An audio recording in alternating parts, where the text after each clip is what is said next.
Ya, ahí podemos empezar. Então, eu queria confirmar a presença de todos os participantes da sessão. Juan Guilhermo, eu já vi que está aqui, meu querido amigo. O professor Benedito não pôde estar presente, aí eu vim substituí-lo e para moderar essa sessão. Agora eu já estou vendo que eu estou aqui. Juan Guilhermo está aqui. O Igor, ou alguém da equipe, que é uma equipe grande, está presente? Aqui. Está aqui, ok. Quem vai apresentar é o Igor? Isso. Certo, perfeito. Rosalinda está presente?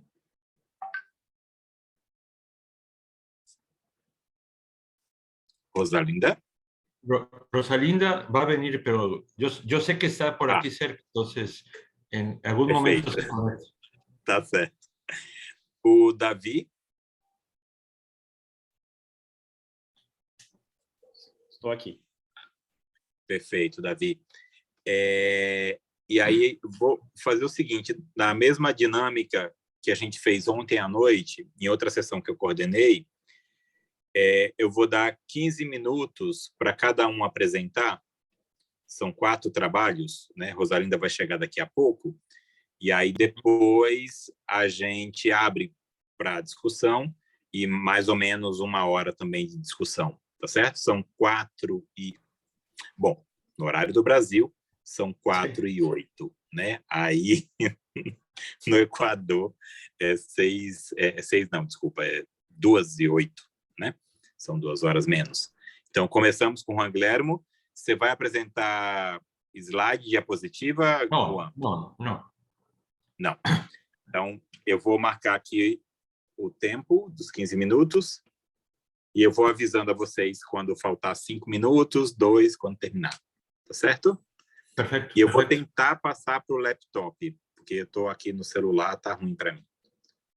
Vou ver se agora funciona pelo laptop. Tá? Perfeito. Deixa eu botar aqui no microfone. Um abraço. Obrigado, Jorge. Mucho gusto de verte. Miren, yo no voy a presentar diapositivas. Yo digo de broma que no soy bueno para compartir pantalla, pero prefiero compartir reflexiones. Entonces, el trabajo que voy a presentar se llama Consideraciones éticas en investigaciones y en intervenciones sobre uno de los temas que más he investigado en el tiempo, que son los espacios y los comportamientos reproductivos de los hombres. Jorge sabe mucho de lo que hemos dialogado.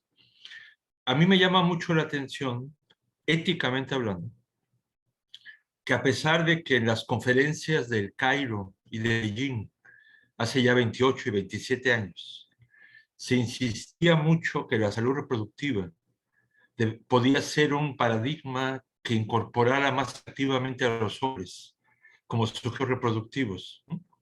Sigue habiendo demasiados temas pendientes en esa vertiente.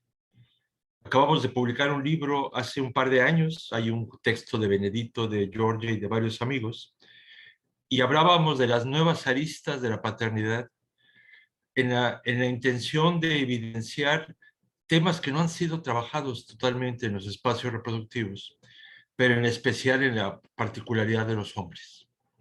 Voy a poner un solo ejemplo para quienes hemos estado muy cerca de la demografía, pero es un lenguaje que mucha gente entiende. Los demógrafos y demógrafas hablamos de la tasa global de fecundidad y regularmente la definimos como los hijos e hijas que se espera que tengan las mujeres, y enfatizo mujeres, al final de su vida reproductiva, si no cambian ciertos patrones de fecundidad, ¿no? Pero a pesar de que solo se mide para las mujeres, esa tasa global se interpreta como la tasa global de toda la población. Es decir, quiere que los hombres tienen la misma ritmo o tasa reproductiva que las mujeres, ¿no? De la misma manera, se habla de categorías como embarazo, lo pienso en español, pero gravidez, como se dice en portugués. pero se usan estas categorías como adjetivos que se aplican a las mujeres. Cuando una pareja, pensemos una pareja heterosexual, inicia un embarazo o una gravidez, ¿eh? En portugués se dice es una mujer grávida. Ella está grávida. ¿Eh? En español se dice es una mujer embarazada. En las dos situaciones se piensa como adjetivos. ¿Eh? Y al pensarse como adjetivos, se invisibiliza al hombre coautor de embarazos o gravideces. Y pienso, insisto, en parejas heterosexuales. Es decir, sigue siendo un reto todavía. ¿Cómo caracterizar como sujetos reproductivos a los varones, a los sujetos del sexo masculino, incluso en parejas homosexuales que tienen hijos? Y quiero enfatizar este ejemplo de parejas homosexuales que tienen hijos, porque en muchas naciones del mundo se habla de que la primera lengua que hablamos, el primer idioma que aprendemos, se argumenta que es lengua materna. Y cuando yo le pregunto a gente demógrafa, socióloga, lingüista, ¿por qué se le llama lengua materna? La respuesta más recurrente es porque mi madre me enseñó a hablarla. Y digo, no es cierto. O sea, te enseñó a hablar el contexto. Piensen en una pareja de hombres homosexuales que tienen un hijo. ¿Dónde está la madre para enseñarles a hablar? Entonces, una de las características que yo he problematizado desde hace muchos años es cómo desfeminizamos el discurso de la fecundidad y la reproducción.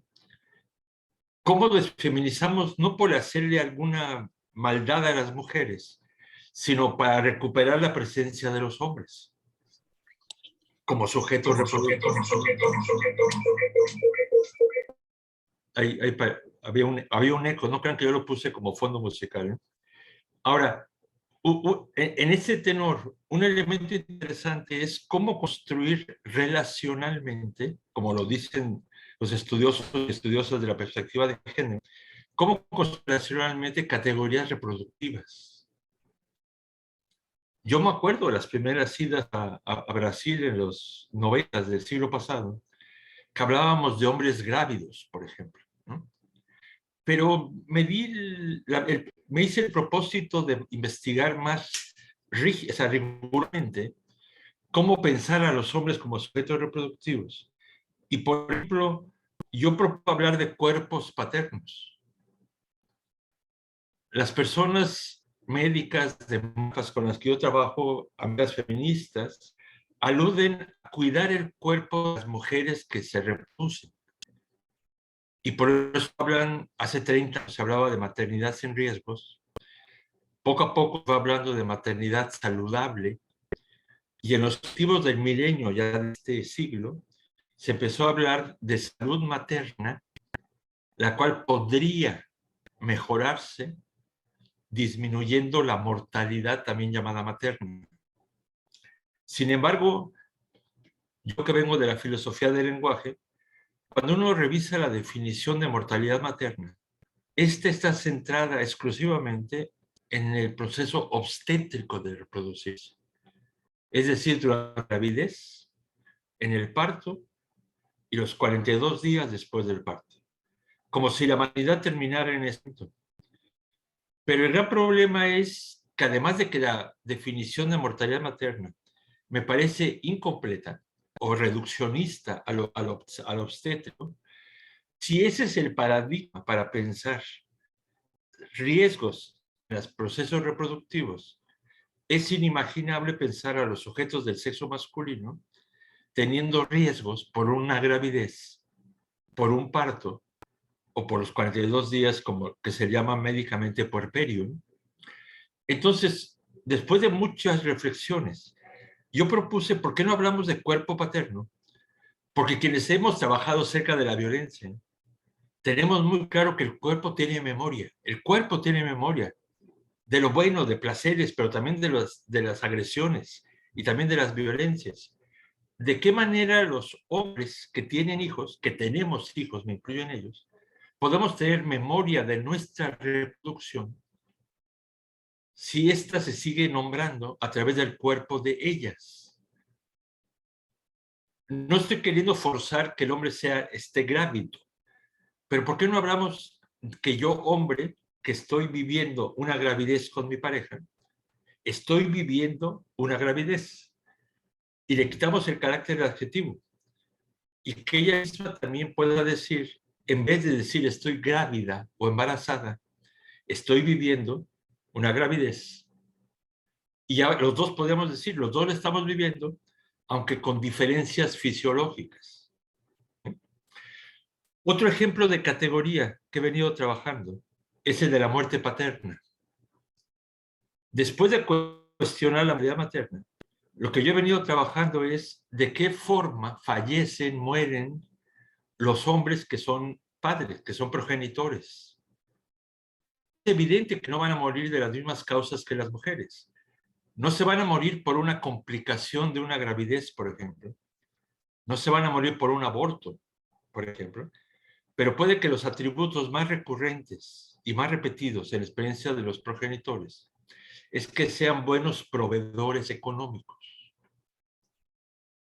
Y yo tengo cientos de ejemplos, por la literatura que he acumulado, de hombres que se mueren en el proceso de ser proveedores de sus hijos. Por desgaste emocional, por tensiones, por estrés, pero también por delitos que llegan a cometer ante la posibilidad de no tener un empleo y ante la posibilidad de no tener posibilidades, valga la redundancia, de cumplir como buenos proveedores.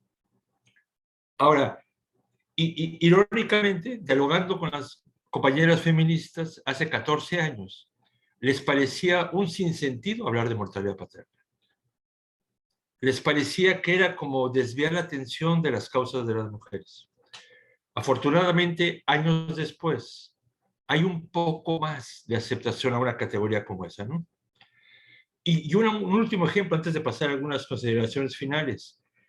Muchos de los que estamos aquí sentados frente a la pantalla, hombres y mujeres, hemos oído y quizá hemos usado la categoría de ausencia paterna.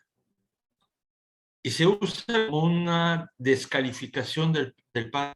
Estaba ausente, estaba afuera. Pero a veces se analiza fuera de contexto. Porque a lo mejor estaba afuera porque estaba tratando de ser buen padre. Porque estaba tratando de cumplir como proveedor. Y como que se habla desde afuera del progenitor, uno evalúa al progenitor, lo adjetiva. Pero yo que he hablado con cientos de progenitores, ellos me dicen, por ser buen padre, mis hijos están ausentes de mí.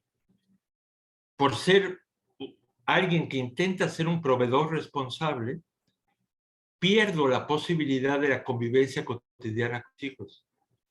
Y además de eso, me juzgan por mi distancia.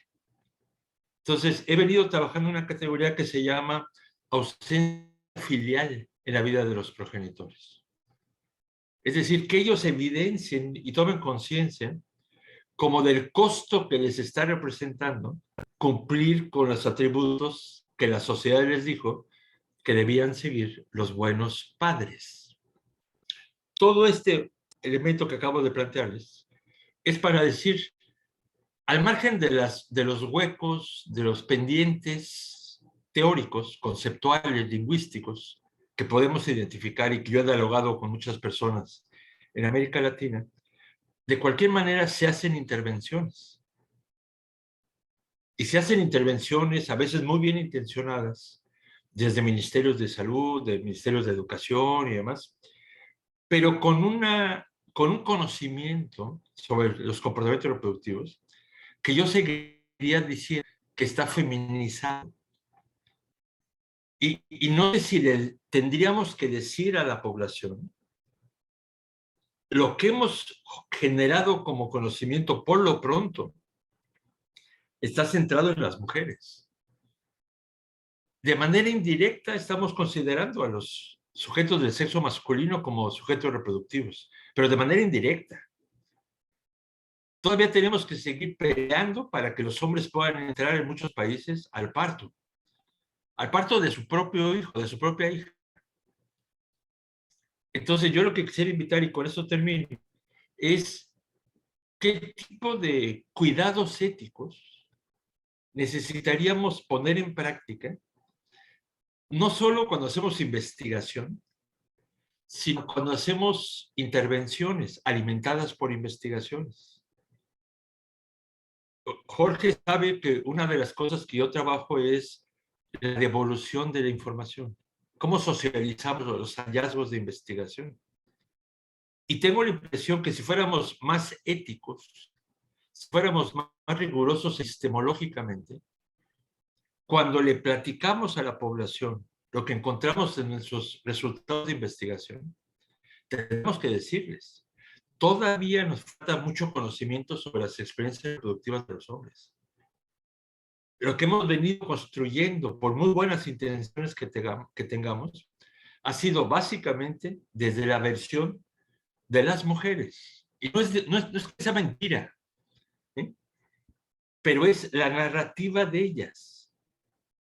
Si enfatizáramos en las intervenciones, en las investigaciones, creo que de alguna manera hasta podríamos conseguir cómplices, por ejemplo, en estudiantes jóvenes, que se animan muchas veces, se arriesgan a categorías nuevas para pensar de alguna manera lo que un día me dijo uno de mis hijos, ¿de qué manera es que los hombres tenemos hijos?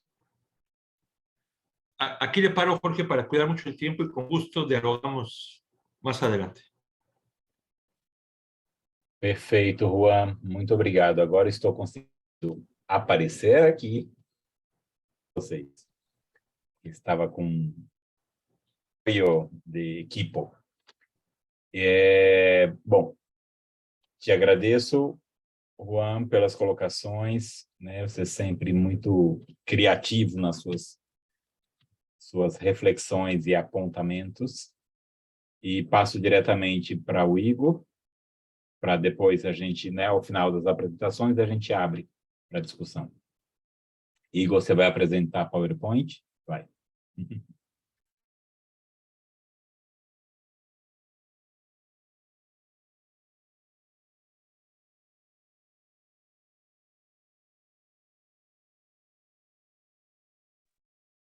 Pode começar.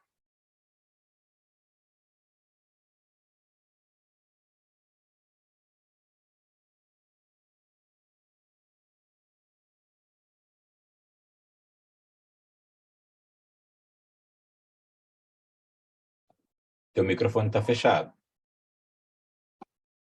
Pronto. Não estava conseguindo abrir o áudio. Me ouvem agora? Agora sim. Pronto. Então, boa tarde a todos. Meu nome é Igor. Eu sou professor da Universidade do Estado da Bahia, em Salvador. Enfermeiro de formação. E hoje, no colóquio, um dos trabalhos que a gente trouxe, né, do grupo que a gente participa, é apresentar a proposta metodológica que a gente fez para a construção da minha tese de doutorado, que nesse recorte a gente vai trabalhar especificamente o método. Como a gente trabalhou esse método, como foram as minúcias, né? Minimamente como foi o processo de construção desse trabalho cartográfico. Então, o trabalho que eu estou apresentando aqui hoje é cartografia como método de pesquisa para analisar a subjetividade do cuidado produzido por homens trabalhadores de saúde a usuários homens na saúde da família na Bahia, Brasil. Esse recorte faz parte da minha tese, que o título dela ficou em sua versão final: Quando eu cuido de um homem, eu me vejo nele. Cartografias de homens trabalhadores de saúde e masculinidades nas redes de cuidado da estratégia de saúde da família. Então, para a gente conseguir entender a aderência da cartografia com o que eu queria, como intencionalidade de pesquisa, eu resgatei, na primeira parte da tese, todos os movimentos, muitos deles podendo ser resgatados, principalmente pelas memórias de meus pais, sobre todos os movimentos que articulavam a saúde, a masculinidade, as relações de gênero e o cuidado. Então, nesse resgate, eu consegui identificar locais, afetos, sentimentos, produção de cuidado, tanto do nível mais técnico quanto do nível mais subjetivo. E isso caminhou para que, durante o meu percurso enquanto professor da universidade e enquanto enfermeiro, eu conseguisse produzir algumas críticas sobre como as pesquisas acerca da saúde dos homens elas estavam sendo construídas, né? Muitas delas, mesmo que numa abordagem qualitativa, ainda produzindo muito de um modelo cartesiano de pesquisar, enquanto os meus questionamentos eram um pouco mais profundos sobre que relações éticas, né, aproveitando o trabalho anterior, que relações éticas, que espaços de cuidado eram esses, como os afetos eles conseguiam produzir cuidado. E foi então que, nesse percurso, investigando a saúde de homens, também numa abordagem cartesiana, que até então não tinha me arriscado, me colocado a pesquisar numa abordagem mais subjetiva e mais interior dessa forma, depois da qualificação do mestrado, depois do segundo ano, que me foi sugerido, inclusive, pela banca, para que eu pesquisasse uma relação subjetiva com um método que pudesse me apoiar, que é a cartografia, baseada na teoria dos rizomas de Deleuze e Guattari, e de uma série de pesquisadores da esquizoanálise, que eu tive contato no período da tese, entre 2016 e 2020, e que me colocou a me desconstruir ao mesmo tempo que eu entrava no campo, porque a cartografia, um método não cartesiano, entendido como método ad hoc, um antimétodo, ele se coloca para que nós tenhamos as técnicas e as ferramentas possíveis, mas o que vai direcionar o trabalho em campo vai ser os afetos e a construção em ato.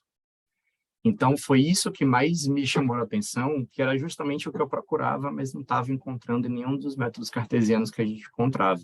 Seja a hermenêutica dialética, a análise de conteúdo, eles não conseguiam trazer esse caráter da subjetividade e do acontecer, do conceito de devir, como Deleuze e Guattari colocam. E foi então que, apoiados nesses conceitos, né, da pós-modernidade de gênero, e das masculinidades plurais, fluidas e em desconstrução, e juntamente com um aporte metodológico ou anti-metodológico, né, que a cartografia me trouxe, algumas perguntas, algumas questões foram colocadas, muitos acerca de como é que se processava os encontros cuidadores entre profissionais de saúde homens e usuários homens, partindo-se do pressuposto que ambos produzem e reproduzem uma masculinidade, aspas, hegemônica na sua forma de viver e de cuidar de si e do outro. Esse foi a minha problemática central da minha tese, porque era uma problemática também que eu mergulhava muito em mim, porque eu também era esse trabalhador de saúde, enfermeiro, professor, encarregado de uma construção hegemônica, dura, patriarcal, tanto de cuidado quanto de construção de masculinidade, e que essa transformação que eu queria ver, né, como é que se processava no outro, trabalhador de saúde, cuidador, eu também queria problematizar acerca de como eu era e como eu me construía enquanto esse sujeito. Então, a cartografia, ele entende esse movimento todo enquanto pesquisa, né? Diante de tantos outros questionamentos sobre se isso, diante de tanta subjetividade, de tanta incorporação, de tanta imersão do pesquisador dentro da pesquisa, muitas das vezes isso é entendido como não científico ou como não possível de se publicar enquanto construto, né, viável de se discutir no ponto de vista científico. Estou aqui, muitas poucas revistas aceitam essa nossa vertente. Então, o objetivo geral da minha tese se construiu, né, em versão final, de cartografar os encontros que produzem redes de cuidado entre trabalhadores de saúde homens, usuários homens e outros trabalhadores e usuários na estratégia de saúde da família. Alguns outros específicos, que é cartografar os encontros de produção de rede de um trabalhador de saúde homem e seus encontros com usuários homens. Analisar os processos de desterritorialização e desconstrução desses trabalhadores no ato de produzir cuidado em contato com outros usuários homens. Acompanhar movimentos de agentes comunitários de saúde homens e seus encontros e cartografar as linhas de enunciação e visibilidade que se construíam a partir disso. Então, como eu disse, meu referencial teórico foi Gênero e Masculinidades na Pós-Modernidade, né, que vai ancorar a subjetividade em que vai estar imersa durante toda a pesquisa, e as redes de cuidado e o conceito, né, de cuidado subjetivo, intuitivo, né, e produzido em ato. Então, como resultados, né, já que o nosso trabalho aqui hoje é um recorte que eu estou apresentando na cartografia. A cartografia é baseada principalmente nos movimentos da esquizoanálise ou da filosofia da diferença, que foram no mundo e no Brasil trazidas, né, ao conhecimento por Gilles Deleuze e Félix Guattari, no Brasil, Sully Honig, no mundo, Michel Foucault, Nietzsche, baseados nas ideias também de Henri Bergson, e no Brasil, enquanto pesquisa, enquanto teóricos, a gente tem também Emerson Merri, Túlio Franco, Maria Salete Bessa Jorge, Eduardo Passos, Virginia Castro e Liliane Scócia. Então, foi uma leitura de todos esses autores que conseguiram me ter a desconstrução que eu precisava para mergulhar na imanência dessas subjetividades e produzir uma pesquisa que tivesse afeto principalmente em mim, enquanto pesquisador cartógrafo. A esquizoanálise, a filosofia da diferença, ela mapeia paisagens psicossociais, afetos, movimentos e intensidades que se acontecem em ato. Elas acompanham movimentos que dão forma às relações e afetos, um trabalho que reverte o tradicional e prioriza o caminho que traça as suas metas. Então, a todo tempo na pesquisa, já descrevendo como foi esse processo, foram 6 meses, no próximo slide eu vou falar sobre o período, né? Foram 6 meses acontecidas exatamente nos 6 meses anteriores à eclosão da pandemia, né? Então, a gente iniciou a coleta em 2019, terminou em março de 2020, e foi muito essa questão de priorizar o caminho, né? Eu tinha as ferramentas, previamente a gente passou pelo comitê de ética que aprovou todos os instrumentos possíveis que eu podia usar em campo. Então, a gente tinha um roteiro de entrevista semi-estruturada, a gente tinha um roteiro de entrevista coletiva, a gente tinha um roteiro base de grupo focal, a gente era possível produzir diários de campo com muita intensidade, depois eu falo até a importância do diário de campo para essa pesquisa. Então, tudo isso foi previamente idealizado, mas quem ia direcionar o que eu ia fazer eram os afetos e as intensidades construídas em ato, no acontecimento durante a coleta dos dados da pesquisa. E a cartografia, né, enquanto conceito e tipo de pesquisa, ela reconhece a implicação do pesquisador com seu objeto, a inseparabilidade entre o conhecer e o fazer, o pesquisar e intervir já, e recusa-se ao princípio da neutralidade científica. Então, o tempo todo estava imerso enquanto mais um trabalhador de saúde homem que estava cuidando de outros homens, acompanhando todos os movimentos possíveis, desde que uma unidade abriu as portas para que eu pudesse, né, entrar nesse universo. Inclusive, essa unidade que teve uma história anterior, né? Eu sou professor de um componente de integração ensino-serviço que acontece nessa unidade.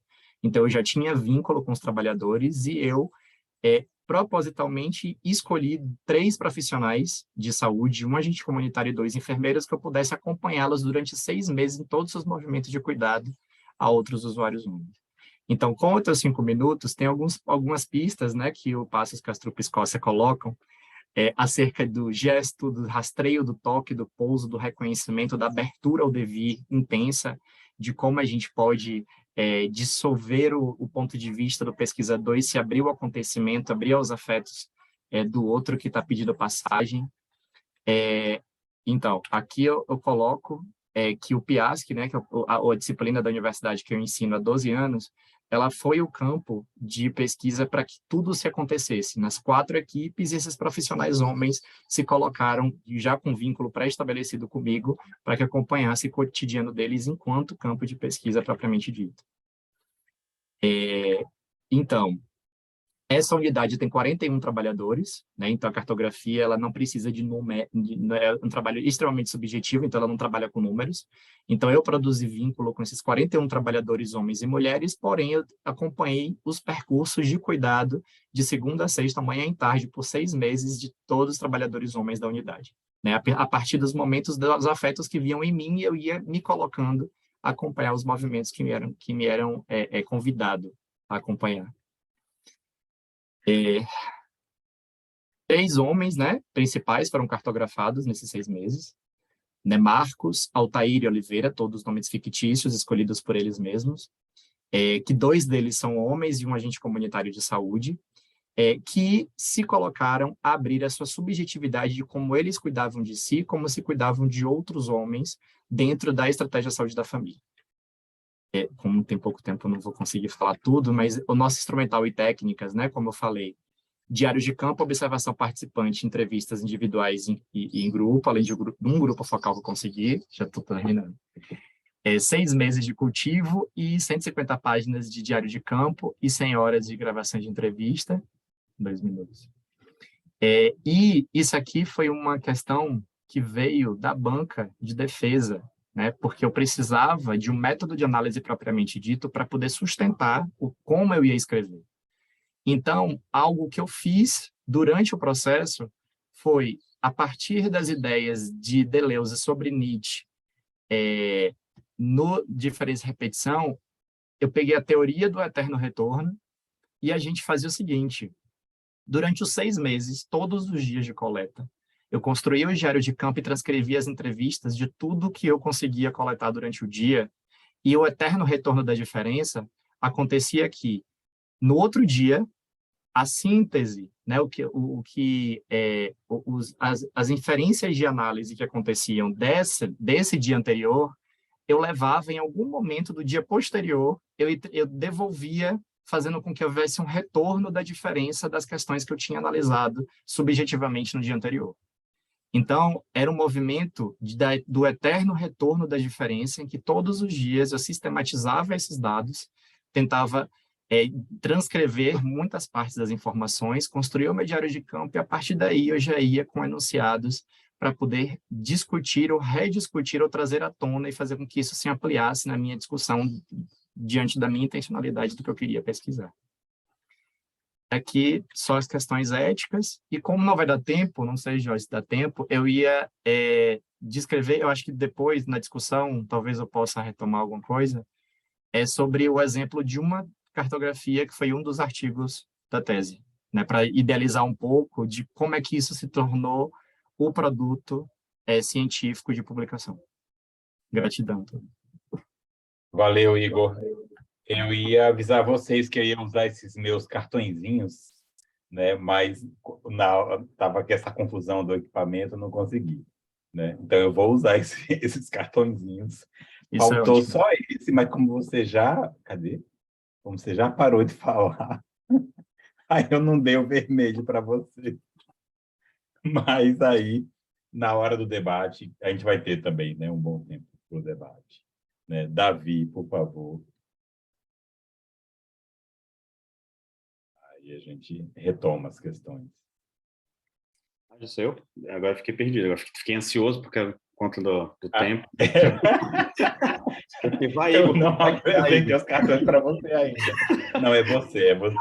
Então tá bom. Depois a Rosalinda apresenta. Beleza. Como é que eu consigo aqui compartilhar? Que eu não entendo muito bem esse negócio aqui não, do Zoom. É aqui embaixo, compartilha a tela? Isso, share screen. Tem um verdinho, chama Share Screen. Uhum. Esse aqui. Vamos ver.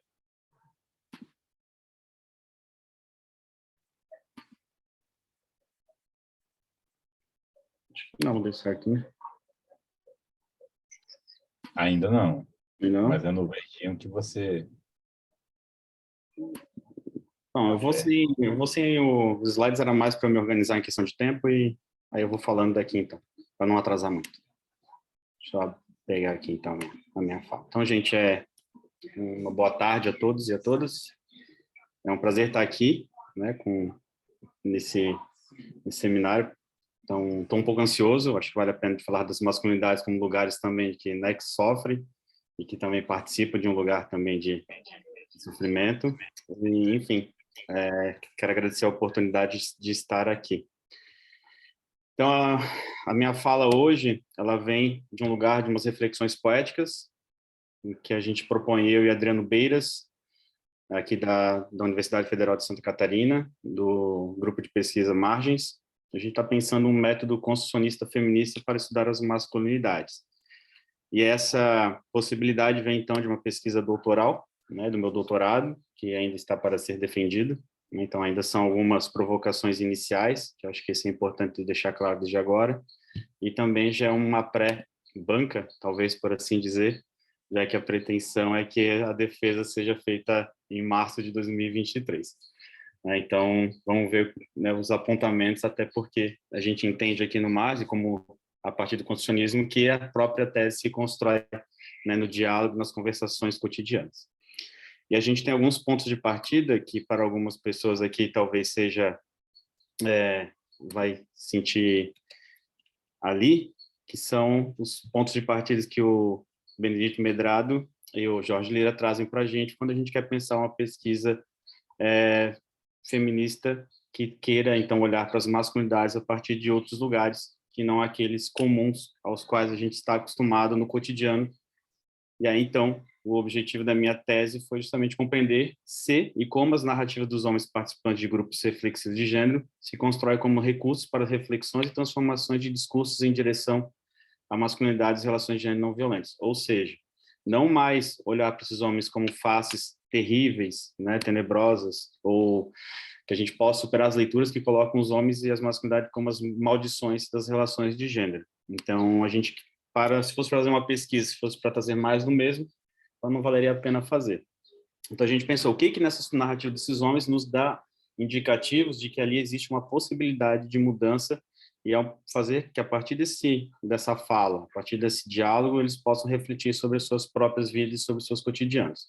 Essa pesquisa foi feita num centro de referência especializado de assistência social, que é um equipamento da política pública de assistência social, onde que a gente, então, oferta grupos para homens que estão em alguma relação violenta. Então, um outro ponto de partida importante para a gente, para entender, então, esses lugares de reflexões, é entender que os modos de subjetivação são plurais e plásticos, né? Então, não entender eles como acabados, como algo pronto, mas sim um constante diálogo, em constante transformação, a partir, então, das reflexões. Outro ponto também que a gente vai utilizar como partida é entender que esses homens não são somente homens, eles são, no caso da pesquisa, são homens brancos, pretos, pardos, homens de classe média baixa, homens empobrecidos, então aí existem várias localizações a partir de muitas interseccionalidades.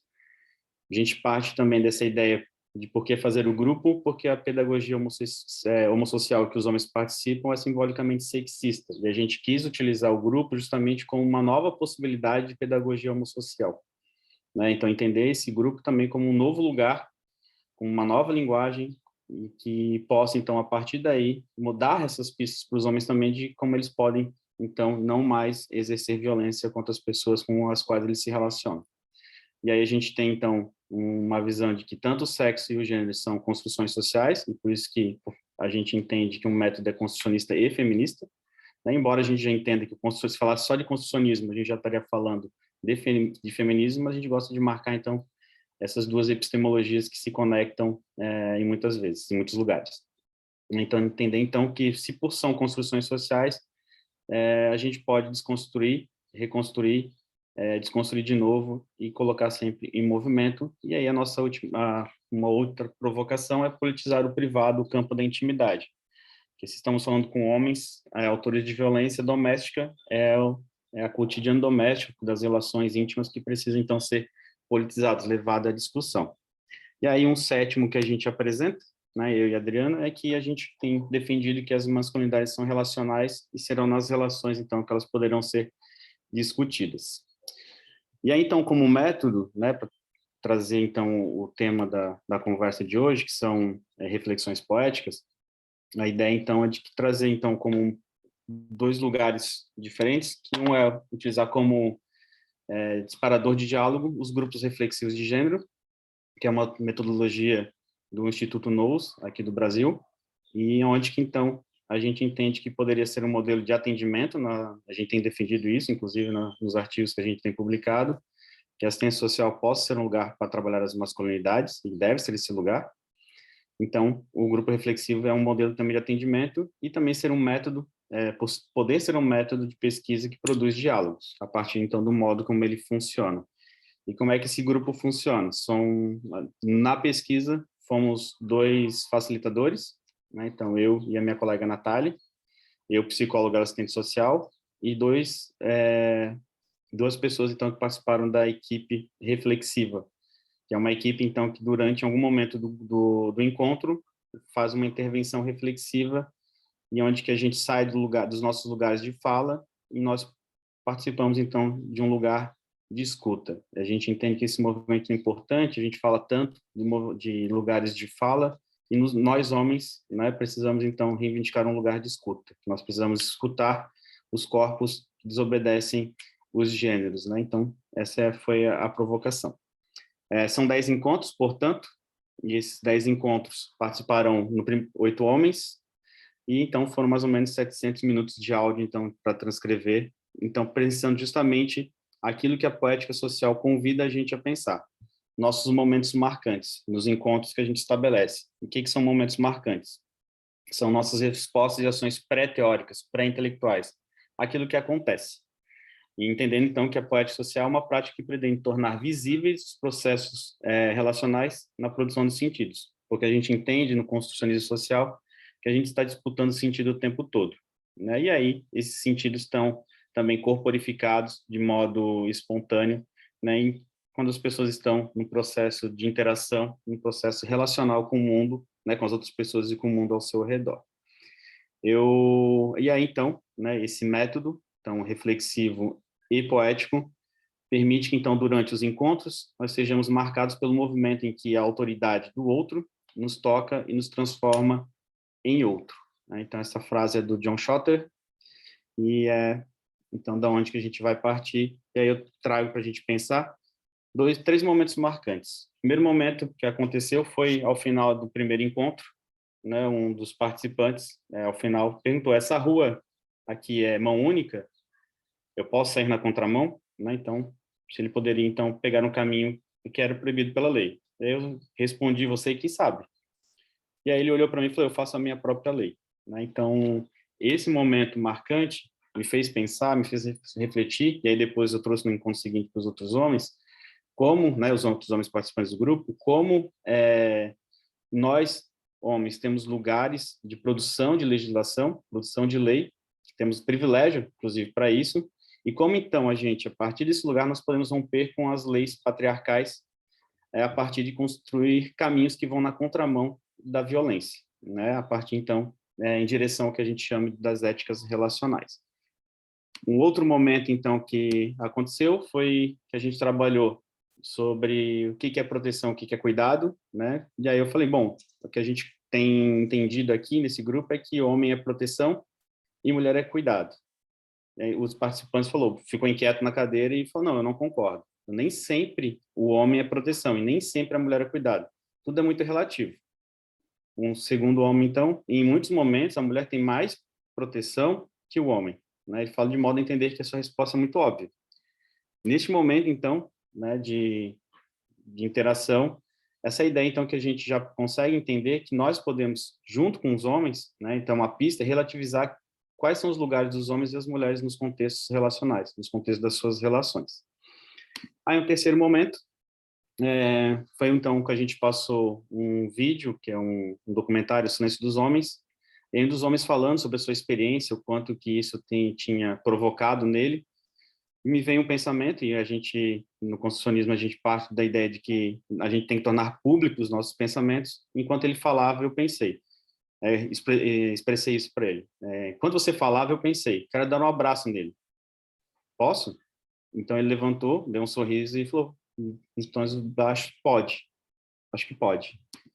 Então, a gente conseguiu romper, então, com essa ideia de que um homem é racional, né? Que ele pode, então, ocupar um lugar de afeto também, e que o corpo dele precisa se levantar e se mover também no espaço para encontrar o afeto do outro, né? A vulnerabilidade do corpo no abraço com outro corpo. Então, essas provocações, né, desses lugares, de momentos marcantes, de pistas, né, sobre como os homens podem, a partir dos seus próprios discursos, a partir das suas próprias vivências, encontrar caminhos éticos, né, de uma relação, de uma ética relacional, como o Kenneth Gehring vai trazer para a gente, né, de que a gente pode, então, encontrar aquilo que é tão bonito na pedagogia do Paulo Freire, que é a esperança.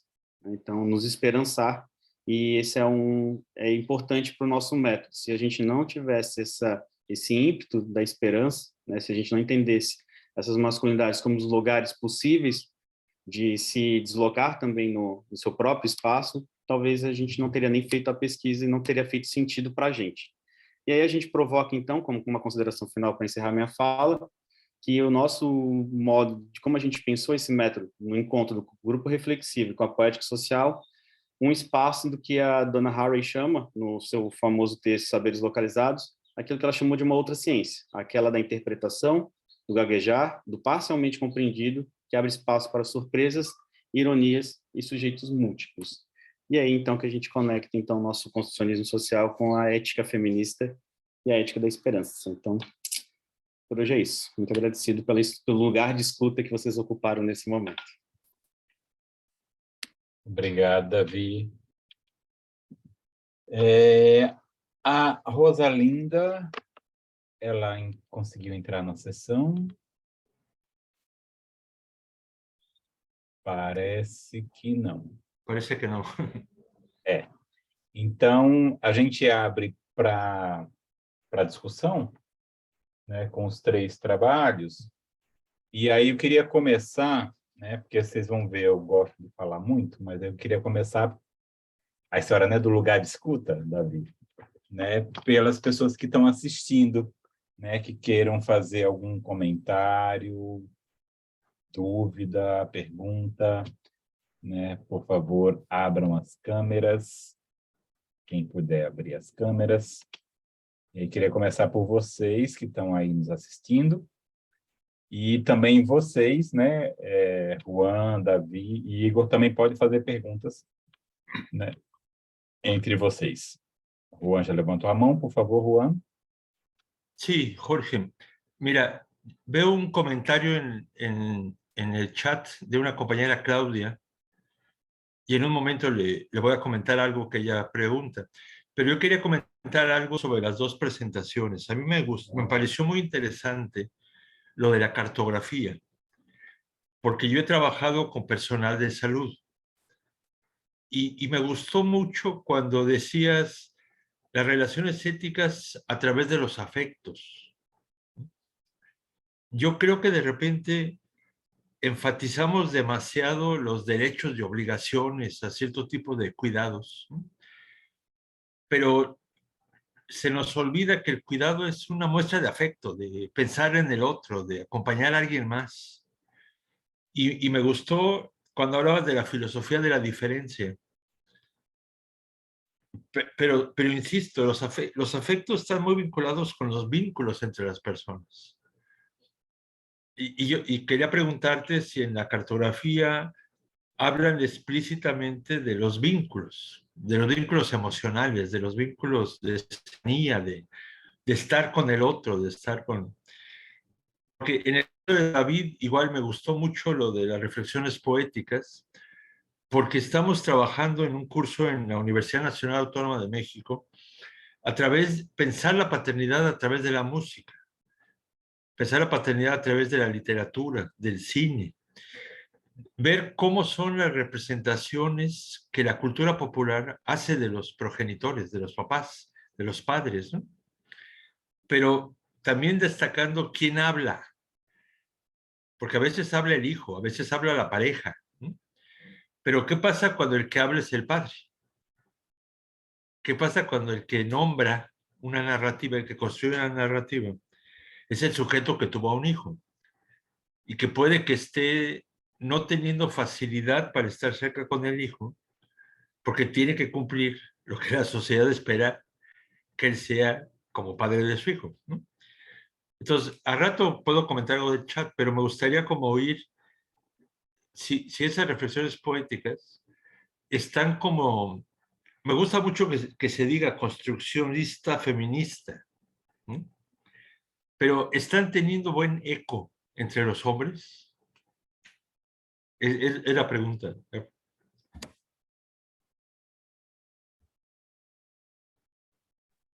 Pode repetir a pergunta, que eu acho que deu uma falhadinha aqui. Só entendi a parte dos ecos.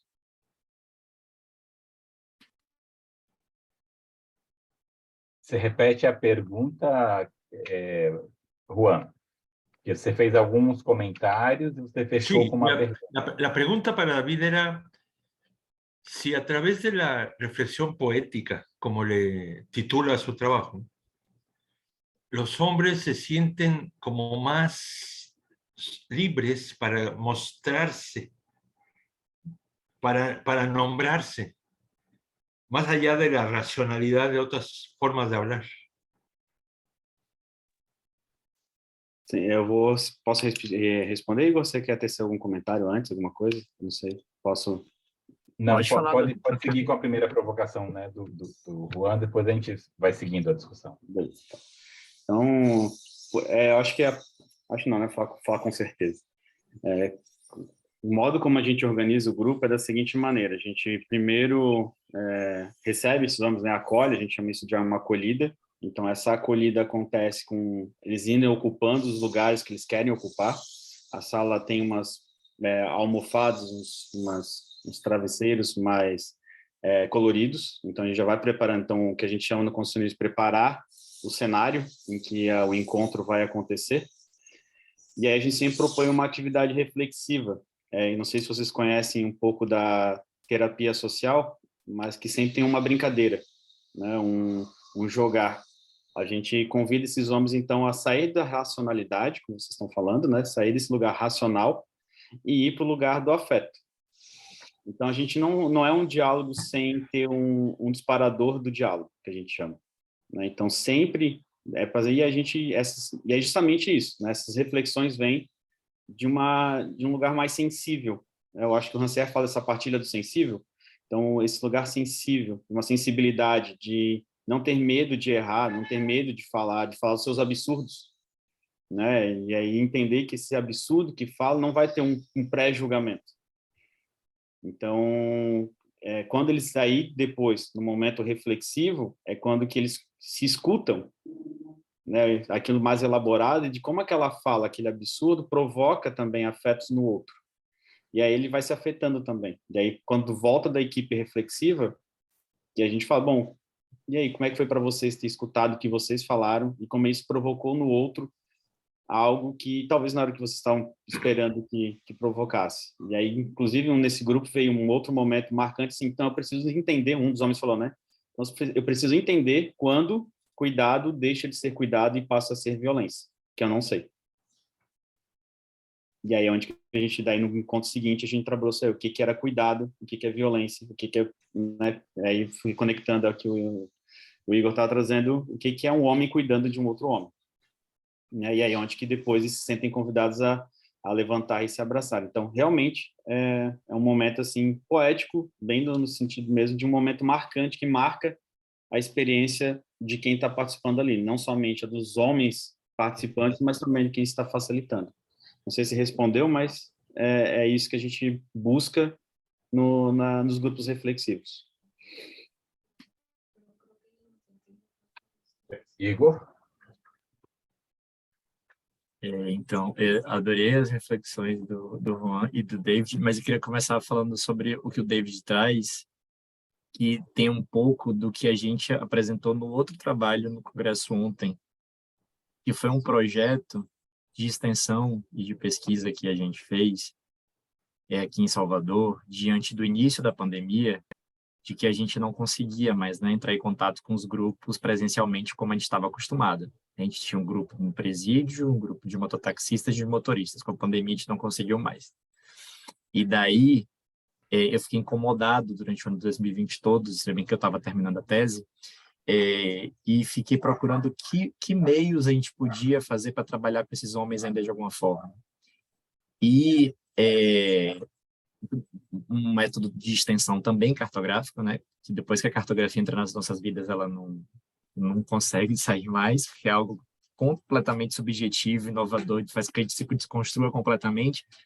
Então, o projeto que a gente fez foi de vincular estudantes de graduação que estavam vinculados à universidade comigo de forma remota, e esses estudantes desenvolvendo intervenções com os homens que estavam confinados com eles, sejam eles irmãos ou pais.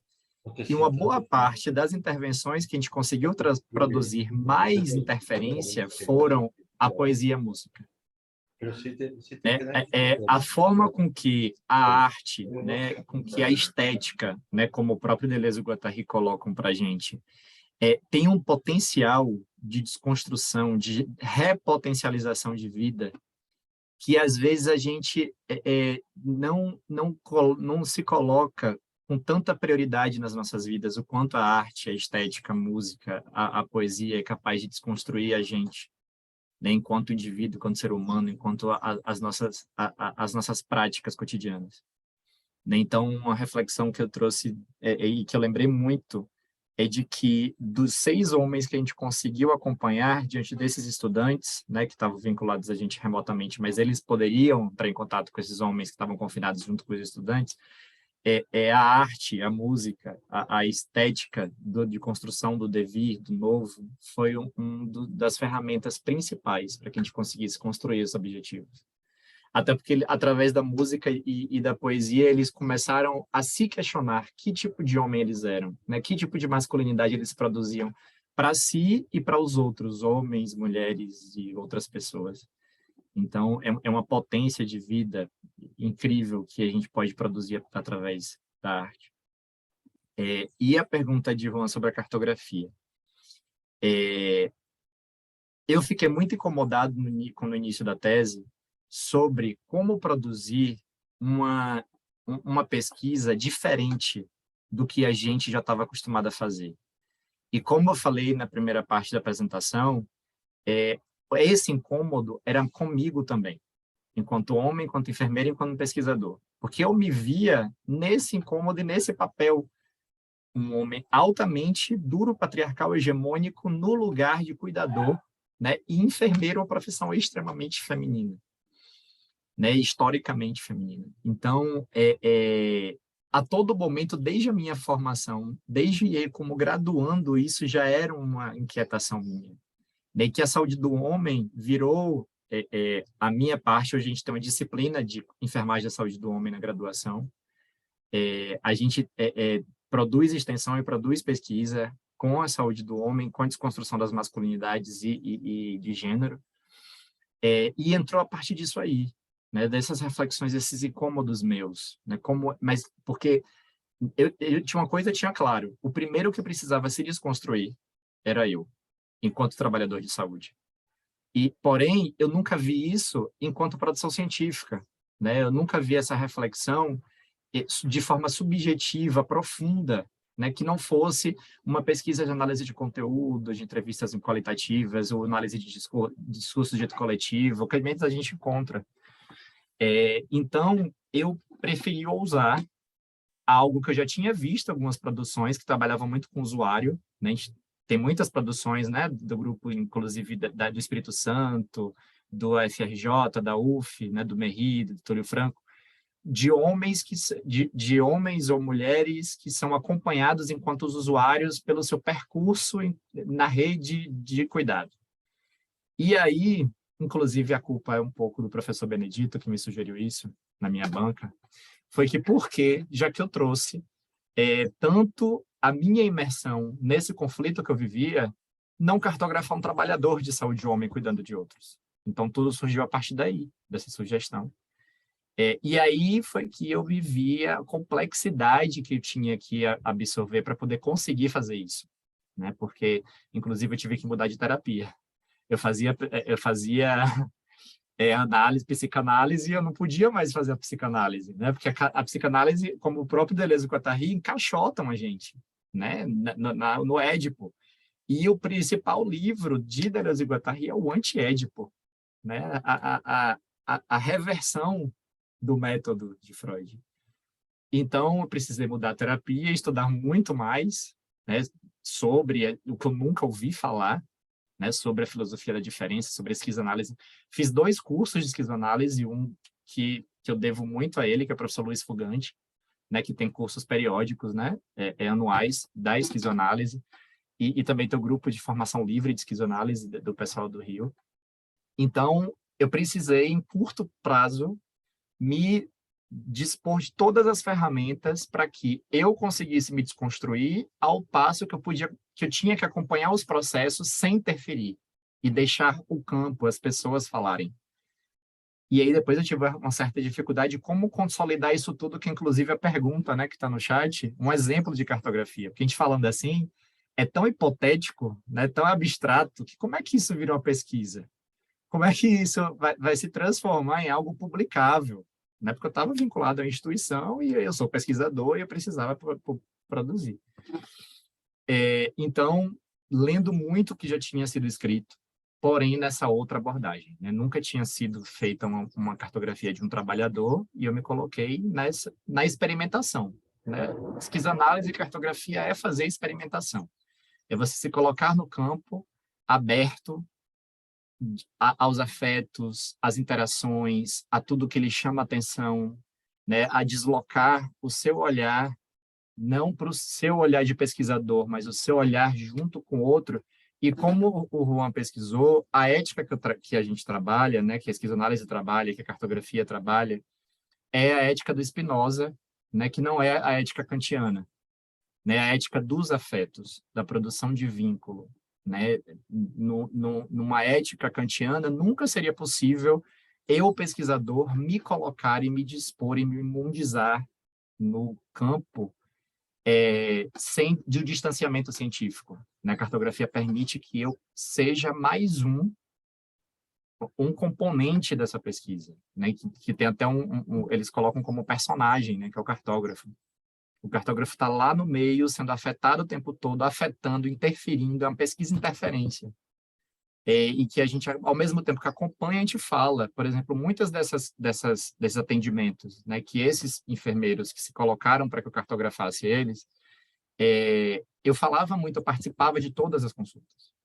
Eu falava, eu não só observava, o cartógrafo permite isso, que você se insira no meio da pesquisa e você interfira nela. Né? E isso é material de pesquisa. Inclusive, as coisas que a gente faz vira material de pesquisa publicável, né? A depender da revista, que tem algumas reticências, né? Muitas das revistas com um qualis mais alto, elas não publicam, não aceitam, porque não veem isso como ciência. Mas, no nosso nicho, né, a gente consegue fazer algumas publicações e análises. Eu só não sei, Jorge, se eu vou conseguir responder apresentando um esquema aqui de um resultado de um dos artigos. Você que vai dizer se eu posso fazer isso. Como tem mais algumas mãos levantadas, daqui a pouco você volta. Se não, aí depois, né, o pessoal pode ter acesso ao teu trabalho, tá? Então, é muito interessante o que vocês trazem, né? E a gente trabalhando, né, com essas questões esses anos todos, e particularmente, né, as minhas conversas com o Juan Guilhermo, né, seja tomando um vinho, seja, né, numa mesa como esta, né, numa mesa de reflexão acadêmica, conceitual, é muito interessante as provocações sempre que ele trouxe.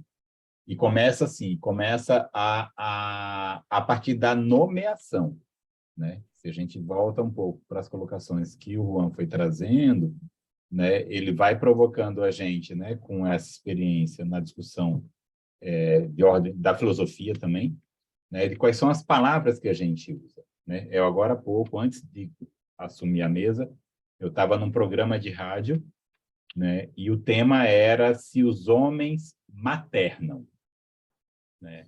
Porque era a discussão sobre cuidado, né? Cuidado infantil, e a pesquisadora que fez doutorado dialogando com o Canadá e as autoras com as quais ela trabalha sobre cuidado infantil e mídia, né, e comunicação, analisando propaganda, né, que aparece os homens nas propagandas, muito parecido com o trabalho do Benedito também no mestrado, mas aí o adjetivo, na verdade o verbo, né, o verbo que ela utiliza é o do maternar, né? Eu falei, olha, né, eu afirmo e concordo e considero que nós homens cuidamos, nós homens maternamos, né? Mas eu prefiro trabalhar com a noção de cuidado e não de maternar, porque no nosso idioma, né, na nossa linguagem, né, ainda está muito presente esses significados, esses significantes a corpos, né? E a gente trabalha muito, aí eu queria fazer essa provocação com o Juan, né, que a gente ainda tem uma linguagem muito dicotômica, né, muito polarizada, e as reflexões que eu tenho tido, né, tanto com pessoas trans, homens trans, mulheres trans, né, e orientando também, né, um mestrado sobre paternidade trans, a questão da nomeação, ela é muito desafiadora para a gente, né? Porque a própria palavra carrega os sentidos, né? E nesse debate sobre sexualidade, né, orientação sexual, identidade de gênero, que particularmente, né, o movimento trans traz, né, o movimento transexual traz, faz uma crítica à noção da cisgeneridade, né? Porque a gente não, aqui, né, tanto o trabalho do Igor como o trabalho do Davi, né, como o teu próprio trabalho, não nomeou que vocês estavam falando de homens gênero, mas vocês estavam falando de homens gênero, né? E aí, como é que a gente sai dessas cápsulas, né? Desse encapsulamento, né? Do nosso idioma, da nossa linguagem, e que reflete na prática, porque é o que o Igor traz com a cartografia, né? O Davi traz com a discussão, né, da poética e do grupo reflexivo,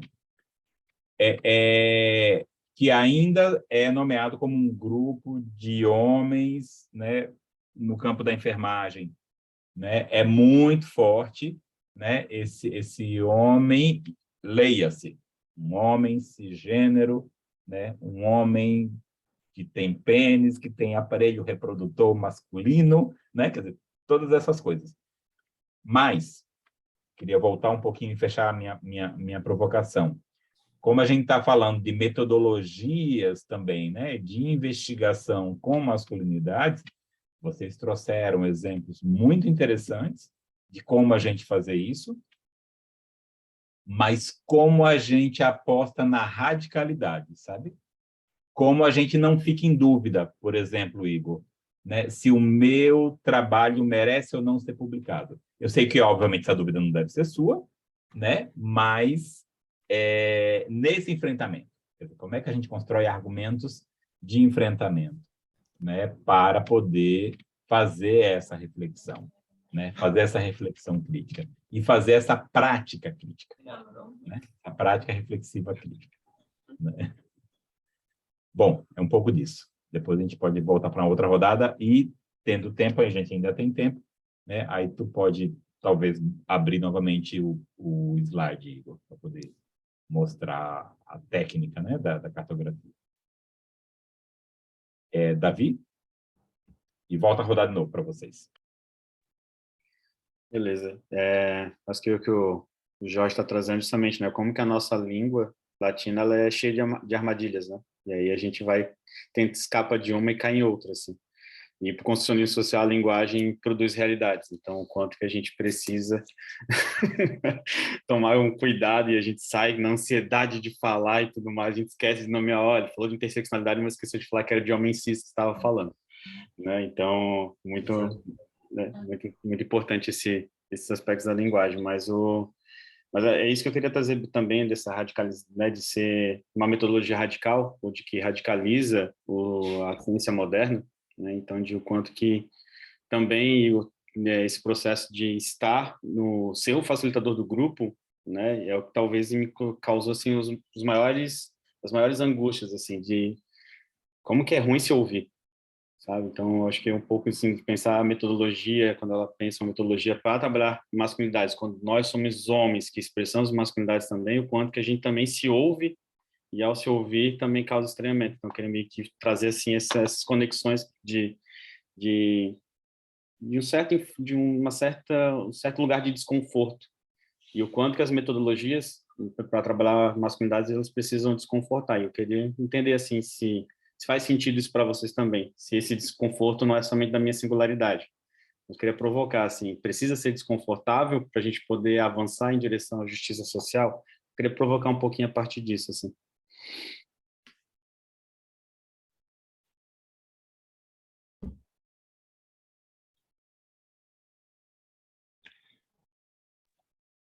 Juan, e aí depois eu volto para o Igor para poder Sí, fechar mira, apresentando. yo quiero hacer dos comentarios sobre una amable reflexión que escribe Claudia en el chat, ¿no?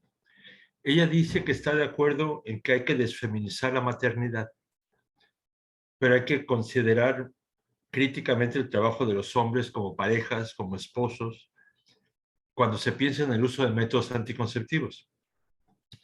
Yo le diría a Claudia, le agradezco mucho el comentario, que yo no creo que necesariamente tengamos que desfeminizar la maternidad, sino desfeminizar el discurso reproductivo y lo que acaba de decir George, desfeminizar el cuidado, la imagen del cuidado. O sea, yo no creo que los hombres tengamos que aprender a maternar, porque ya es un adjetivo como pensado en que las mujeres son las que saben cuidar. Más bien es que los hombres se reconozcan, por una parte, lo que hacemos de cuidado, lo que yo le llamo cuidado paterno, pero al mismo tiempo que dialoguemos con ellas cuando son parejas heterosexuales o con ellos cuando son parejas homosexuales sobre cómo organizarnos el acompañamiento de los hijos y del entorno doméstico en general, ¿no? Ahora, pero lo que yo más quisiera subrayar de lo que Claudia amablemente escribe es que ella dice, no se trata de que las mujeres tengamos que abrir el debate con los hombres, totalmente de acuerdo. Muchas generaciones o muchos años por lo menos hemos dialogado con colegas feministas, ¿no? Y no es que les pidamos que nos concienticen, sino cómo dialogar y que reconozcamos mutuamente nuestras limitantes y nuestros posibles aprendizajes. Entonces, yo sí creo, como tú dices, Claudia, que hay que incluir a los hombres en los diagnósticos reproductivos. Yo creo que totalmente con eso, ¿eh? Y sin que alguien tenga que dirigirnos, pero sí que cuando hablemos, dialoguemos. Porque vuelvo al comentario de George. Si a mí me dicen, tienes que aprender a maternar, pareciera que tengo que aprender a cuidar como cuidan las mujeres. Y yo digo, no, pues vamos a aprender o vamos a dialogar y a compartir mutuamente cómo ambos cuidamos, ¿eh? Yo no sé si pasa lo mismo en Brasil, en particular por los dos compañeros que acaban de exponer y por George, pero en México cuando se habla de cuidado, muchas veces se hace como sinónimo de trabajo doméstico. Y se dice, las mujeres cuidan más porque dedican más tiempo al trabajo doméstico. Y yo digo, a ver, más bien hay que decir, dedican más horas al trabajo doméstico, pero no hacer sinónimo el trabajo doméstico con el cuidado. porque muchos hombres aprendieron a ser proveedores económicos con trabajo doméstico, y ese también es una forma de cuidar. El gran problema es que como se ha feminizado la categoría de cuidado, lo ambivalente es que hay hombres que dicen, yo no cuido a mis hijos, yo los mantengo económicamente. Siente que es como devaluarse, decir que ellos cuidan.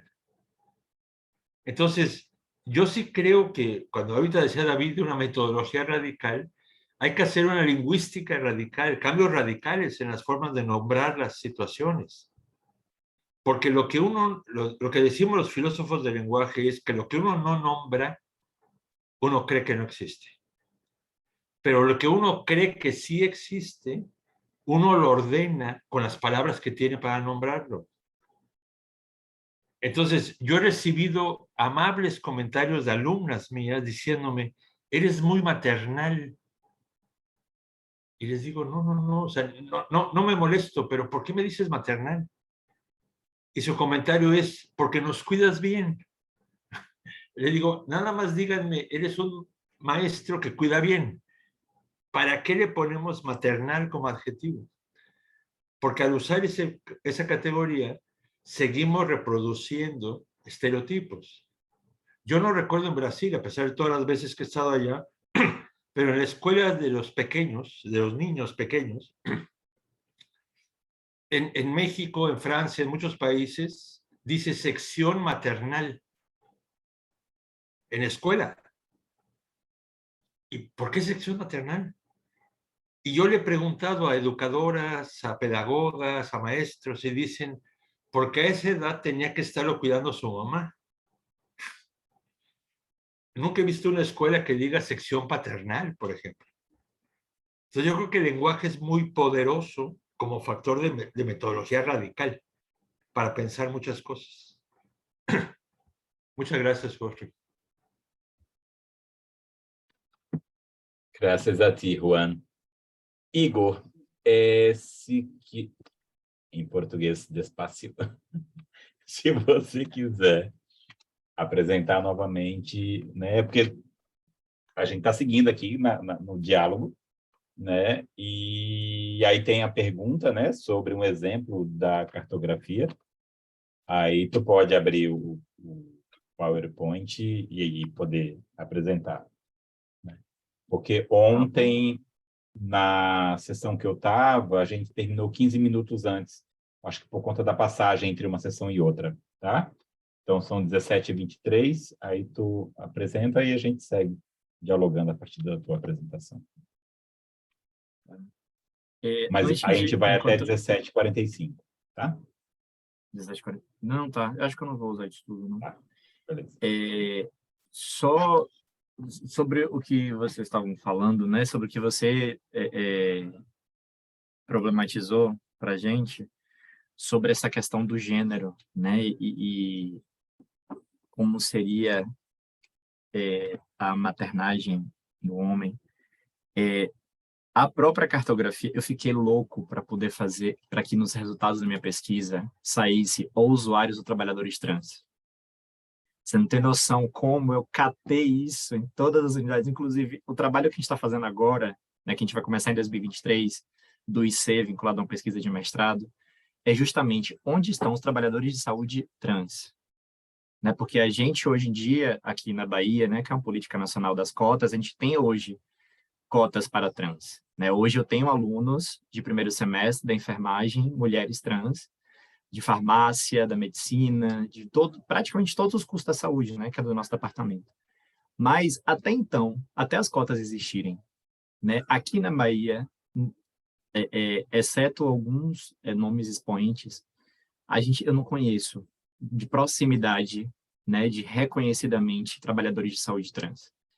E homens trans, né, para a gente fazer essa reflexão no estilo do que eu problematizei, né? Agora, aí a gente vai reverter a ordem. Como é um trabalhador de saúde homem trans cuidando de outros homens ou de outras pessoas? Como é que é esse processo de trabalho? Como é essa reflexão? Como é que essa subjetividade acontece? Isso aí vai ser, com certeza, um desdobramento aí que a gente vai precisar fazer. né? Então, no meu trabalho, como vocês perceberam pela minha fala, é algo muito do caminho, né, do percurso, eu ia coletando os dados à medida que as coisas iam afetando,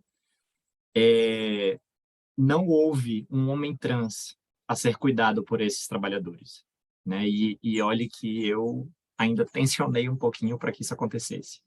Né? Mulheres trans aconteceram, né? Homens cis homossexuais também aconteceram, e eu cartografei isso, mas homens trans sendo cuidados, né? E aí depois não, né? Durante a pesquisa a gente sabe, essas pessoas vão mais para o serviço especializado, onde elas sabem que vão ser acolhidas.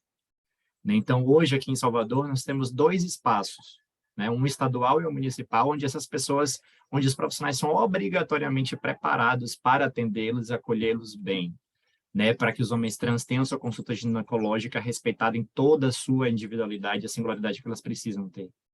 Né? Que as mulheres trans também, né, têm consultas urológicas ou de qualquer outra necessidade de saúde delas, para além até da sexual ou ginecológica ou urológica, mas elas vão ter um acolhimento devido, uma resolutividade do serviço, coisa que elas não têm medo, né, têm receio de serem assediados ou não cuidados no espaço que era para ser cuidados, né? Seja atenção básica, especializada ou alta complexidade. Então, essas pessoas, elas não aparecem na atenção básica comumente, né? E quando aparecem, são demandas que o próprio trabalhador presume que seja de ordem sexual, né? Para entrega de preservativo, é para aplicação de hormônio, da hormonioterapia. Então, a gente resume essas pessoas, é por isso que eu tanto me inquietei, desde o início da minha graduação, sobre pesquisar o trabalhador. Quem é esse homem, mulher, né, da diversidade de gênero, da diversidade de orientações, que cuida dos outros? Né? A gente está praticamente problematizando isso, talvez isso vire uma linha de pesquisa, né? Para problematizar das diversas faces, quem é esse trabalhador, quem é essa pessoa que se formou e decidiu construir uma carreira para cuidar de outros, né? Das diversas profissões, de forma interprofissional ou não. Né? Então, a gente é uma problemática, né, que é muito flagrante, e a gente pouco reflete ou vê produções, né, já que a gente está fazendo uma mesa de metodologias, a gente pouco vê isso refletido nas nossas produções, né? O como, o que é que tem por dentro, o que é que esse trabalhador pensa, como é que ele age, quais são as lentes dele, qual é a construção social desse trabalhador, né, diante de tantas determinações sociais, para que o cuidado aconteça. Então, isso é muito importante.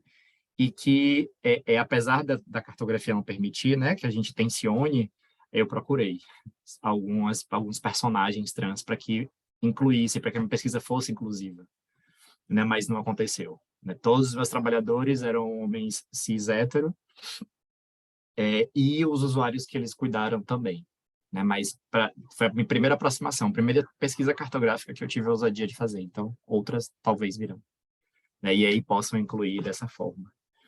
E sobre o desconforto, né, aí eu lembrei muito do que o Spinoza traz na ética, né, sobre os encontros, a ética da subjetividade que acontece no encontro com o outro, seja ele da mesma categoria, do mesmo gênero ou não, enfim, o que é que afeta, aí ele vem com um conceito muito interessante de potência, de sentir, agir, pensar. E o que é que acontece? E que tipo de paixão? Ele tem uma teoria, né, sobre as paixões. A paixão alegre, quando eleva a potência, a paixão triste, quando diminui a potência. Mas, mesmo assim, o desejo... Aí tem um conceito de desejo, que quem vai aprofundar isso é Deleuze e Guattari, que está nessa imersão aí. Né? Qual o sujeito que está potencializado ou não? E aí vem o conceito de desconforto. Onde é que o desconforto está aí na construção dessas paixões, desses encontros? Né? Como é que a gente produz, aumenta a potência de vida do outro, mas é o outro que vai manter, quando está longe da gente, essa potência ativa. Então, ele é responsável pelo desejo dele se proliferar. E aí, talvez, possa ser que tenha um caminho para a gente pensar esses desconfortos, né, da justiça social. O que é que a gente pode fazer pelo outro para que a gente consiga produzir, né, um conjunto de pessoas desse nosso SUS que consigam manter-se potencializados, né, e vivendo a sua vida da forma mais potente possível. Talvez assim a gente pudesse pensar. E quem é esse, aí de volta, né? Quem é esse trabalhador que consegue ou não fazer isso?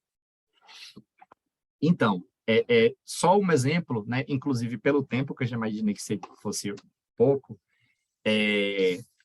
eu só tenho um exemplo aqui, né, de um dos artigos do nosso trabalho da tese, que foi para a interface, ele ainda está sendo avaliado,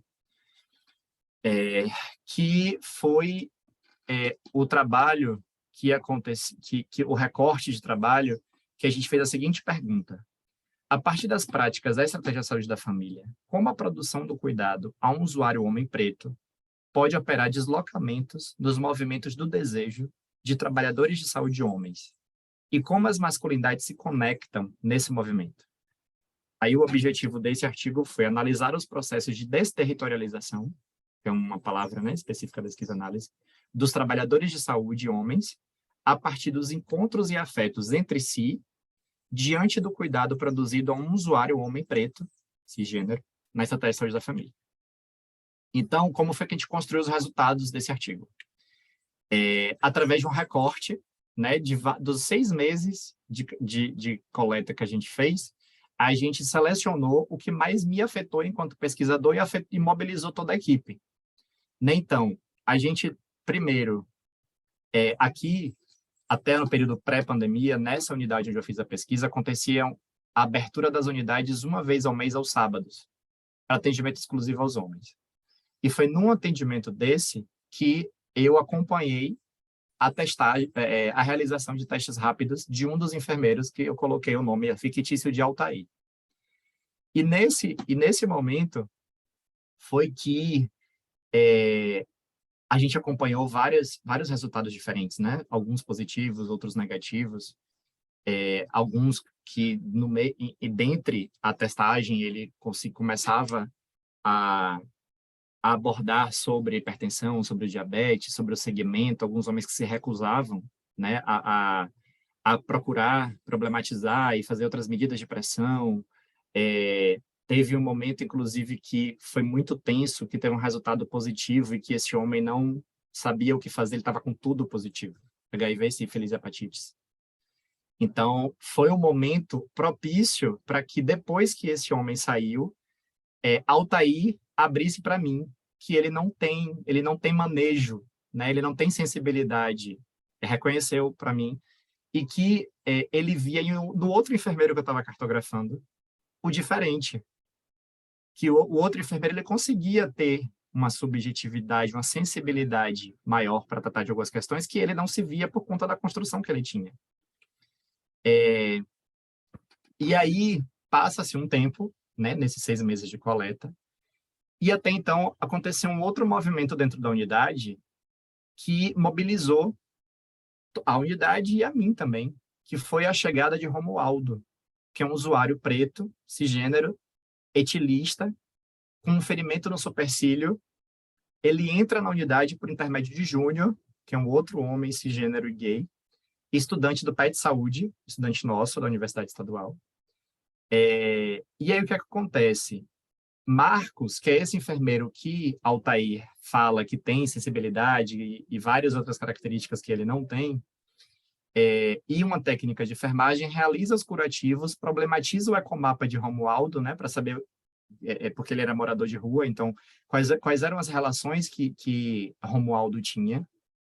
Mas a entrada de Romualdo chamou a minha atenção e da equipe, porque as pessoas começaram a questionar a entrada de Romualdo, por ele ser um homem preto etilista que estava ferido, né, como se... Aí vem, dentro dessa questão, eu começo a discutir sobre as masculinidades pretas.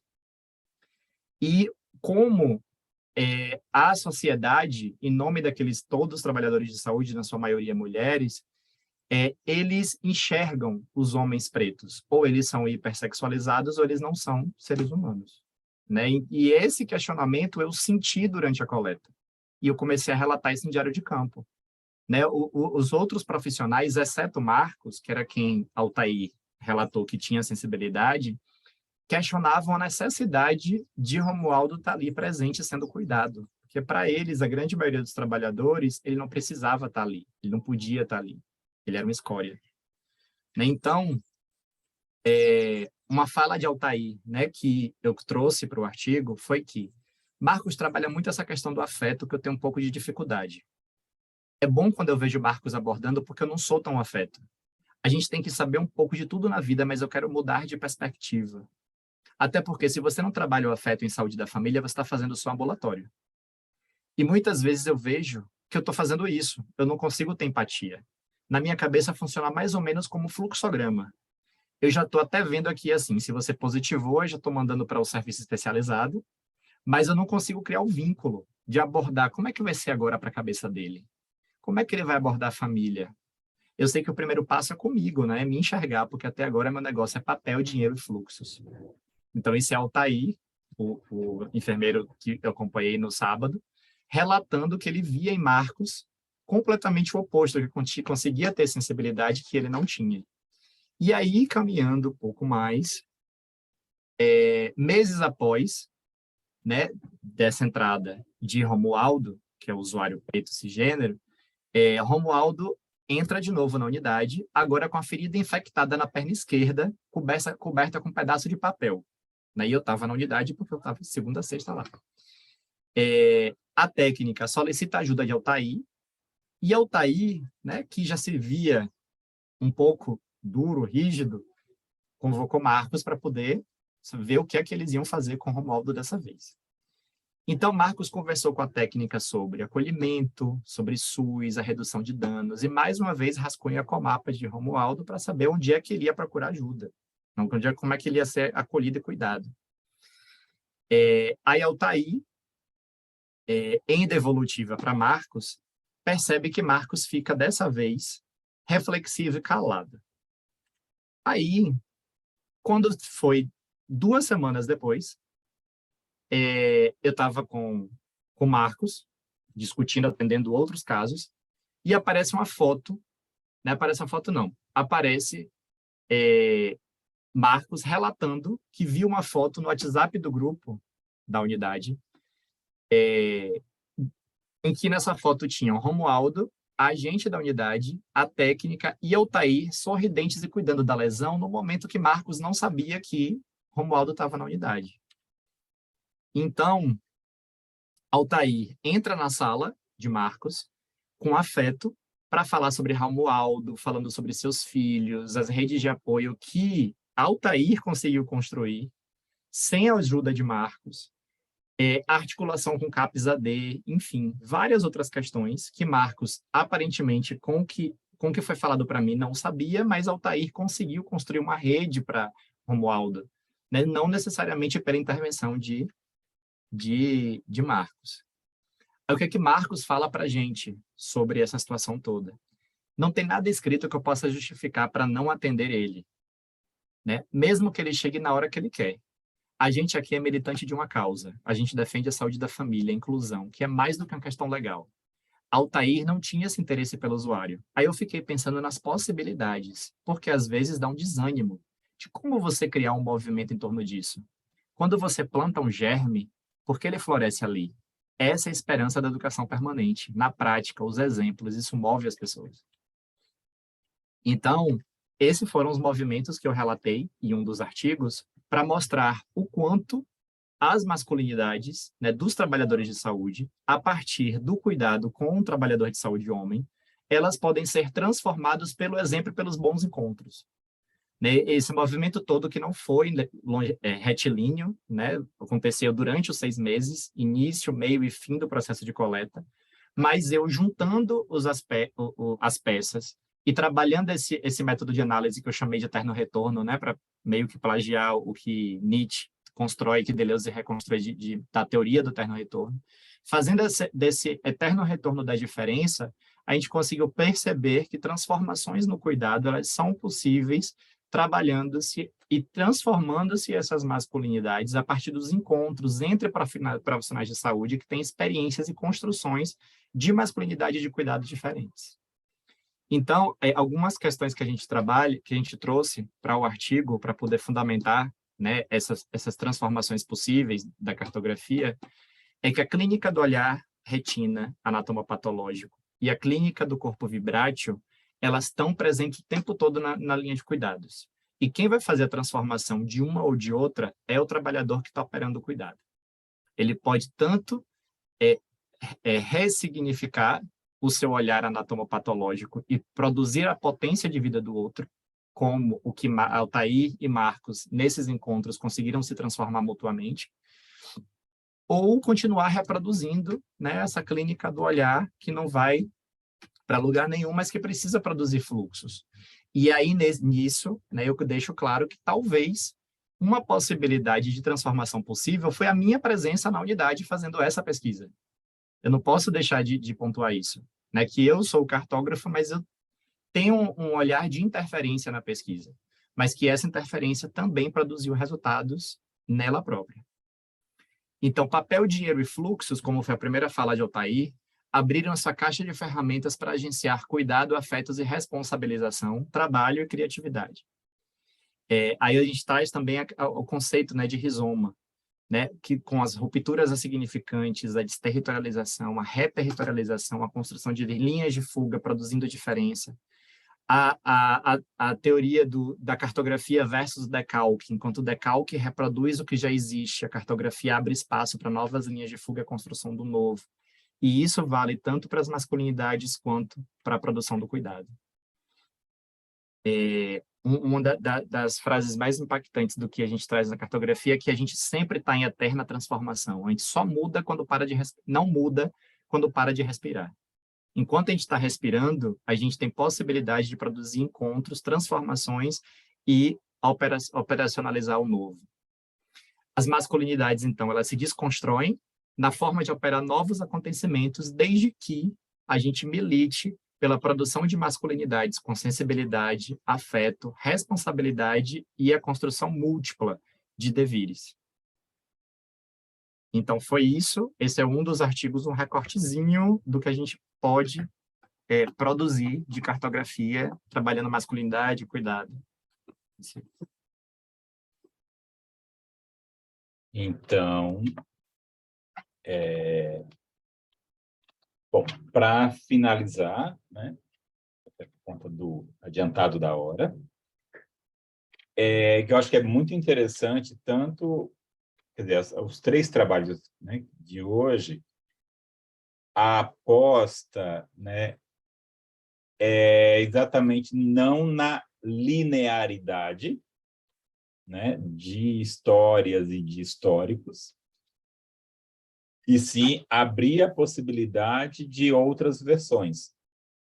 Agora, o que eu fico pensando, particularmente no teu trabalho, Igor, é assim, como você está olhando, né, a questão da prática profissional, né, é como esses homens, né, usuários que foram cuidados, né, pelos profissionais, enfermeiros, né, homens, mexe com a profissão, sabe? Como é que consegue botar a profissão para se olhar no espelho? Uhum. Né? E aí estou pensando, assim, eu sou psicólogo de formação, tá certo? Já trabalhei, né, e dei aula também no serviço social, né, assistência social. Educação também tem isso, né, enfermagem muito forte, né, que somos nós, homens, trabalhando em áreas consideradas como áreas femininas ou feminilizadas, né? Então, como é que a radicalidade também é nesse processo de como a gente provoca o nosso próprio campo, entendeu? O campo do saber, né? O campo do poder, né? Porque também, né? Que foi, eu acho que a provocação que o Davi fez, né? Assim, quando a gente chega quando a gente, como homem, chega nesses espaços, né? É o risco da gente não reproduzir as relações de dominação, as relações de poder, né, nesse processo. Né? Não estou dizendo que foi isso que você fez, mas, né, me provocou a pensar sobre isso. Né? E no caso do Davi mesmo, trabalhando com grupos reflexivos de homens, né, autores de violência, né, diversas, também como a gente fazer essa provocação, né? Ainda mais no momento desafiador que a gente está no nosso país, né? Que depois de anos trabalhando com essa discussão de masculinidade, eu comento com as pessoas assim, nem nos meus piores pesadelos eu imaginaria que a gente estaria vivendo esse retrocesso, né, no campo do debate de masculinidade. Debate da masculinidade, não, né? Da execução da masculinidade, sabe assim? Da execução da masculinidade, né? E particularmente essa semana, né, com o fecho, né, do Roberto Jefferson, né, com arma em punho, com granada em mãos, né, e com uma metralhadora giratória na boca, né, assim, atirando para todo lado. A gente volta, né, assim, a gente volta a fazer discussões estruturais, né, patriarcado nunca foi tão presente, né, o machismo puro, violência pura, né, então que nos desafia, né, mais ainda a pensar em como a gente garante transformações pela raiz, né? Pela raiz, para poder mexer com isso, sabe? E pensando em Davi, os grupos reflexivos de homens que vão se multiplicando, é uma metodologia necessária, importante para a gente mexer. A gente não né, como é que chama? Na defesa, né, do aprisionamento dos homens, né? Pelo contrário, a gente é muito mais abolicionista como princípio, né? No trabalho do Igor, essa provocação para dentro do campo da enfermagem, né, para poder não repetir, né, essas coisas todas. E o que, né, Juan nos trouxe de forma muito brilhante, né, da história, né? Por que a gente tem tanta dificuldade de inventar novas palavras, outras palavras, né? Por que a gente está grudado, né? Está cristalizado, está fixado, né, nessa estrutura que está colocada. E aí, só para a última frase mesmo, as propostas epistemológicas, teóricas, conceituais e políticas, os métodos e metodologias que vocês trouxeram nos ajuda a pensar, né? E é muito importante, muito necessário quando a gente olha, eita, porra, eu posso fazer isso, né? Olha, o outro fez, né? Então é possível, né?